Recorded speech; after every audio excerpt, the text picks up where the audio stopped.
آوارہ truck. Bilqis خاتون قصبے کی مرکزی سڑک پر موجود تھیں۔ ان کے ایک ہاتھ میں کھجور کے پتوں سے بنائی گئی ٹوکری تھی اور دوسرے ہاتھ میں پیسوں کا لفافہ۔ وہ خریداری کرنے گھر سے نکلی تھیں۔ موسم بہار کا آغاز تھا اور دھیمی دھیمی ہوا چل رہی تھی۔ پہاڑی علاقے پر چاروں طرف سبزہ پھیلا ہوا تھا۔ پھولوں اور سبزے کی مہک ہوا کے دوش پہ ہر طرف گھوم رہی تھی۔ بلقیس خاتون کو بہار کا موسم بہت پسند تھا۔ انہوں نے مسکراتے ہوئے گہری سانس اندر کھینچی۔ ان کے اندر سکون سا پھیل گیا۔ بلقیس خاتون کا بیٹا کچھ دن نانی کے گھر گزار کر آج اپنے ماموں کے ساتھ واپس گھر آ رہا تھا۔ دوپہر کے کھانے پر وہ بیٹے اور بھائی کے لیے اچھا اہتمام کرنا چاہتی تھیں۔ تبھی کچھ سامان لینے سڑک پر آ گئیں۔ قصبے کا بازار بھی سڑک کے ساتھ ہی تھا۔ چند چھپر نما دکانوں پر مشتمل وہ ایک چھوٹی سی مارکیٹ تھی جہاں قصبے والوں کی روزمرہ ضروریات زندگی کا سامان مل جاتا تھا۔ پھل خریدنے کے بعد بلقیس خاتون نے کچھ سبزیاں لیں، پھر سڑک پار کر کے کریانہ کی دکان میں آ گئیں۔ چند منٹ بعد وہ خریداری سے فارغ ہو چکی تھیں۔ سڑک سے مشرق کی جانب پیدل 5 منٹ کی مسافت پر ان کا گھر تھا۔ وہ کریانے کی دکان سے نکل کر سڑک پار کرنے ہی لگی تھی جب فضا میں عجیب سا شور گونجا۔ لوگوں کے چلانے کی آوازیں ان کی سماعت سے ٹکرائیں۔ انہوں نے سڑک پر دیکھا تو سناٹے میں آ گئیں۔ ایک عجیب سی ساخت کی بڑی سی گاڑی پوری رفتار سے ان کی جانب دوڑی آ رہی تھی۔ بلقیس خاتون کے قدم مارے خوف کے بے جان سے ہو گئے۔ چند لمحے پہلے تو سڑک بالکل سنسان تھی۔ انہوں نے دائیں بائیں دیکھ کر سڑک پر قدم رکھے تھے۔ سفید چمکدار رنگ کی وہ گاڑی بغیر رکے پتھریلی سڑک پر یوں دوڑ رہی تھی جیسے کار مقابلے میں کاریں اپنے ٹریک پر مست ہاتھی کی طرح دوڑتی ہیں۔ بلقیس خاتون اور گاڑی کا درمیانی فاصلہ تیزی سے کم ہوتا جا رہا تھا۔ وہ گاڑی شاید کوئی پاگل آدمی چلا رہا تھا۔ تنگ سڑک اور آس پاس گنجان آبادی کے ہوتے آج تک کسی گاڑی نے اتنی تیز رفتاری سے قصبہ عبور نہ کیا تھا۔ اس سے پہلے کہ ٹرک نما گاڑی بلقیس خاتون کو کچل کے آگے بڑھتی، سبزی والے شیخ محمد نے بھاگ کر ان کا ہاتھ پکڑا اور سڑک کی دوسری طرف کھینچ لیا۔ اسی لمحے فضا میں دور تک مٹی پھیلی اور ٹرک گولی کی رفتار سے سڑک پر چلتا ایک موڑ مڑ کر نظروں سے اوجھل ہو گیا۔ گرد و غبار کا ایک طوفان سڑک پر چھا چکا تھا۔ مارکیٹ میں کھڑے سب لوگ ہی بے چینی سے ایک دوسرے کو دیکھ رہے تھے۔ کچھ عورتیں بھاگ کر بلقیس خاتون کا حال پوچھنے ان کے قریب اکٹھی ہو گئیں۔ مرد آپس میں چیمگوئیاں کر رہے تھے۔ پتہ نہیں کون آدمی تھا، اندھوں کی طرح ڈرائیونگ کر رہا تھا۔ شفیق پھل فروش سنسناتے لہجے میں بولا تھا، کوئی سیاح ہوگا، ایسی عجیب گاڑی آس پاس کسی بھی شہر میں نہیں ہے، باہر ملک کی گاڑی لگ رہی تھی۔ فیض قصائی نے چھری پتھر پر رگڑتے ہوئے گفتگو میں حصہ لیا اور اپنا خیال ظاہر کیا، ایسا گاڑی ہم نے کبھی نہیں دیکھا، خدا جانے کہاں سے اچانک نمودار ہوا اور تیز بھاگتا گم بھی ہو گیا، یوں لگتا ہے کوئی جادو کا گاڑی تھا۔ دلاور خان نے آنکھیں گھماتے ہوئے کہا، بیٹی تم ٹھیک تو ہو نا، کوئی چوٹ تو نہیں آئی؟ شیخ صاحب بلقیس خاتون سے پوچھ رہے تھے۔ شکریہ بابا جی، میں ٹھیک ہوں۔ ان کی آواز خوف سے کانپ رہی تھی۔ فکر کی کوئی بات نہیں، میں اب گھر جاؤں گی، دل بہت گھبرا گیا ہے، بلقیس خاتون نے ہمسایوں اور گاؤں کی دوسری عورتوں سے مخاطب ہو کر کہا جو اس کی خیریت کے بارے استفسار کر رہی تھیں۔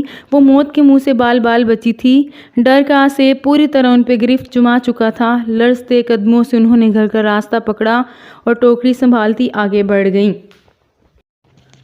ہاں میں ٹھیک ہوں ماں، اب بس ہم گھر پہنچنے ہی والے ہیں، صرف 10 کلومیٹر کا راستہ باقی ہے، چند منٹوں بعد ہم پہنچ جائیں گے۔ روشان موبائل کان سے لگائے زور زور سے بول رہا تھا۔ سگنل پرابلم کی وجہ سے آواز کٹ کٹ کر آ رہی تھی۔ اچھا ماں، فون رکھتا ہوں، بس خیریت بتانے اور اپنے پہنچنے کی اطلاع دینی تھی آپ کو۔ گھر ملتے ہیں پھر، اللہ حافظ۔ ہو گئی بات ماں سے؟ بہت بے صبرے ہو رہے تھے۔ ماموں شوخ انداز میں بولے، جی ہاں ہو گئی بات، اب اماں کو بھی اطمینان ہو گیا ہوگا کہ ہم گھر کے قریب پہنچ چکے ہیں، روشان نے کہا۔ ماموں نے سر ہلایا اور ونڈ سکرین کے پار دیکھنے لگے۔ اسٹیئرنگ پر ان کے ہاتھ مضبوطی سے جمے تھے، سڑک پر گڑے تھے اور ان کی پک اپ معمولی رفتار میں بھی ڈول ڈول جاتی تھی۔ یہ سڑک تعمیر کے چند سال بعد ہی ناکارہ کیوں ہو جاتی ہے؟ شہر میں تو ایسا نہیں ہوتا ماموں، ہچکولے کھاتے رشان نے سوالیہ نظروں سے انہیں دیکھا۔ کچھ قصوروار تو ٹھیکیدار ہوتے ہیں جو پیسے بچانے کے چکر میں ناقص مٹیریل استعمال کرتے ہیں، کچھ زیادہ بارشوں کی وجہ سے سڑک ٹوٹ پھوٹ کا شکار ہو جاتی ہے، اسی لیے سفر کرنے والوں کو دھکے کھانے پڑتے ہیں۔ ماموں نے رشان کی جانب رخ موڑا تھا۔ ماموں سامنے دیکھیں، تبھی رشان چیخا۔ ماموں نے سامنے دیکھا، پھر فوراً بوکھلاہٹ میں اسٹیئرنگ دائیں طرف گھمایا۔ سامنے سے اچانک آنے والا ٹرک ان کی گاڑی کو تقریباً چھوتا ہوا زن سے گزرا تھا۔ اگر ایک لمحہ بھی وہ گاڑی سڑک کے بالکل کنارے پہ نہ کرتے تو ٹرک انہیں لازمی ہٹ کر چکا ہوتا اور اس کا انجام بہت بھیانک نکلتا۔ روڈ کے کناروں پر حفاظتی بلاکس نہ تھے، ان کی گاڑی کئی کلومیٹر نیچے کھائی میں جا گرتی۔ ماموں نے فوراً بریک پر زور دیا تھا اور گاڑی ایک جھٹکا کھا کر رک گئی تھی۔ ماموں اور رشان کے دلوں کی دھڑکن بڑھ چکی تھی، موت ان کے سر سے گزری تھی، دونوں کے چہرے سفید پڑ گئے تھے۔ کسی نے جان بوجھ کر ہمیں مارنے کی کوشش کی ہے، رشان کام کر بولا۔ مجھے نہیں لگتا، ہماری بھلا کسی سے کیا دشمنی؟ ٹرک یقیناً ڈرائیور کے کنٹرول سے باہر نکل گیا ہوگا۔ پہاڑی علاقوں میں ڈھلوان اترتے ہوئے کبھی کبھار گاڑیوں کی بریکیں فیل ہو جاتی ہیں۔ ماموں نے نفی میں سر ہلاتے ہوئے رشان کی بات کی تردید کی۔ ماموں نے پچھلی سیٹ سے پانی کی بوتل اٹھائی اور منہ سے لگا لی۔ رشان نے بھی پانی پیا تو اس کے حواس بحال ہوئے۔ وہ گاڑی سے چند کلومیٹر دور تھے، سڑک دور دور تک ویران نظر آ رہی تھی، آس پاس چھوٹی چھوٹی پہاڑیاں اور درخت تھے، سڑک مسلسل چڑھائی کی جانب چڑھ رہی تھی۔ گاڑی کا انجن فل گرم ہو گیا تھا۔ ماموں نے انجن میں پانی ڈالا اور کچھ دیر گاڑی کو آرام دینے کا فیصلہ کیا گیا۔ سفر ویسے بھی ختم ہونے کے قریب تھا۔ دونوں گاڑی سے اتر کر سڑک کے کنارے پڑے ایک پتھر پر بیٹھ گئے۔ ماموں ہمیں پیچھے جانا چاہیے، ہو سکتا ہے ٹرک کو کوئی حادثہ پیش آ گیا ہو، ہم ڈرائیور کی مدد کر سکتے ہیں۔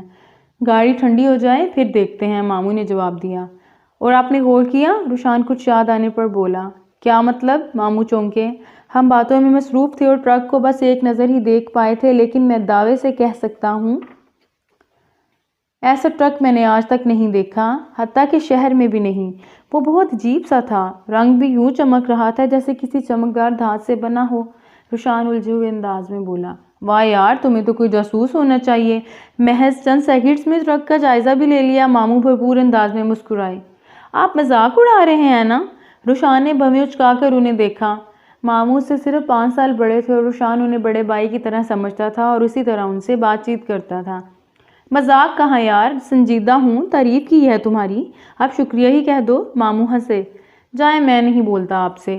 13 سالہ رشان نے خفگی سے انہیں گھورا۔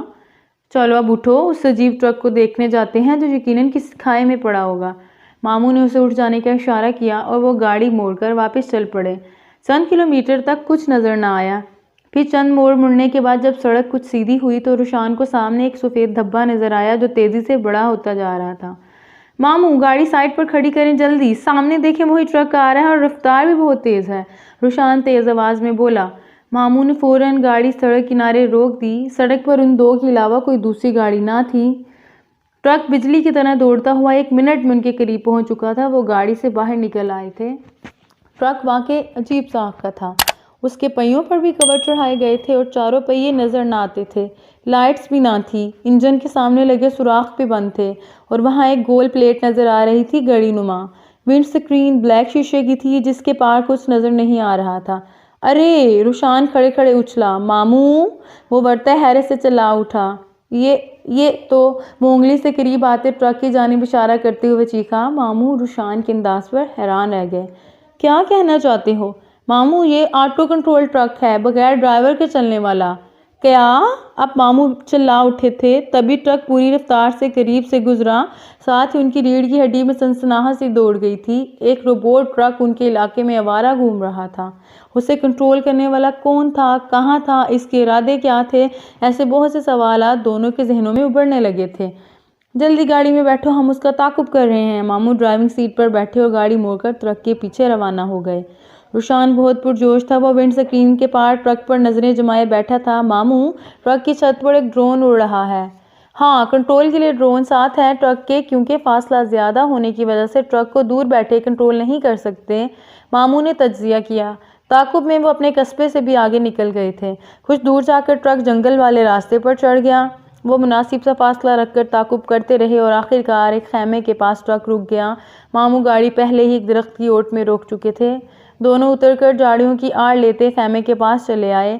ٹرک کا انجن بند ہو گیا لیکن اندر سے کوئی نہیں نکلا تھا۔ روشان کا اندازہ بالکل درست تھا، ٹرک خود بخود چل رہا تھا۔ ماموں اور روشان چپ کھڑے خیمے کو دیکھتے رہے۔ کچھ منٹوں بعد پردہ سرکا اور ایک لمبے قد کا آدمی باہر آیا۔ اس کے چہرے پہ گوشت برائے نام ہی تھا اور سر بالوں سے آری، آنکھیں سرمئی اور چمکدار تھیں۔ یہ اور یہاں ماموں چونکے۔ آپ جانتے ہیں اس بندے کو؟ روشان نے سرگوشی کی۔ ہاں، یہ آٹو انجینئر ناصر واجدی ہیں۔ کچھ مہینے پہلے میں نے ایک سائنسی رسالے میں ان کا مضمون پڑھا تھا جو آٹومیٹک گاڑیوں کے بارے میں تھا۔ اس میں مبہم سا اشارہ تھا کہ وہ بھی ایسی گاڑی تیار کر رہے ہیں۔ لگتا ہے وہ اپنے تجربے میں کامیاب رہے اور اب اس علاقے میں آٹو کنٹرول ٹرک کی آزمائشی ڈرائیونگ کر رہے ہیں۔ لیکن یہ ٹھیک نہیں ہے۔ آپ نے دیکھا تھا کیسے ہم مرتے مرتے بچے؟ ہو سکتا ہے دوسرے لوگ بھی اس ٹرک کی وجہ سے پریشان ہوئے ہوں۔ روشان افسوس بھرے لہجے میں بولا تھا۔ واپسی پر تو ٹرک بالکل اپنی سائیڈ پر چلتا آیا تھا۔ کنٹرول میں کوئی مسئلہ ہو گیا ہوگا۔ پہاڑی علاقہ ہونے کی وجہ سے ریڈار سسٹم میں فرق پڑا ہوگا۔ سینسر تو کمال کے لگے ہیں ٹرک میں، اونچے نیچے راستوں پر خوب مہارت سے چلتا آیا ہے۔ ماموں نے ستائشی نظروں سے ٹرک کو دیکھا۔ واجدی صاحب اپنی ایجاد کو بھی دنیا سے مخفی رکھنا چاہتے ہیں، تبھی الگ تھلگ تجربات کر رہے ہیں۔ کچھ ہفتوں تک سب کو خبر پہنچ جائے گی اور ہمارے ملک کا نام خوب روشن ہوگا۔ ماموں جان تفاخر سے مسکرائے اور روشان کا ہاتھ پکڑے واپس چل پڑے۔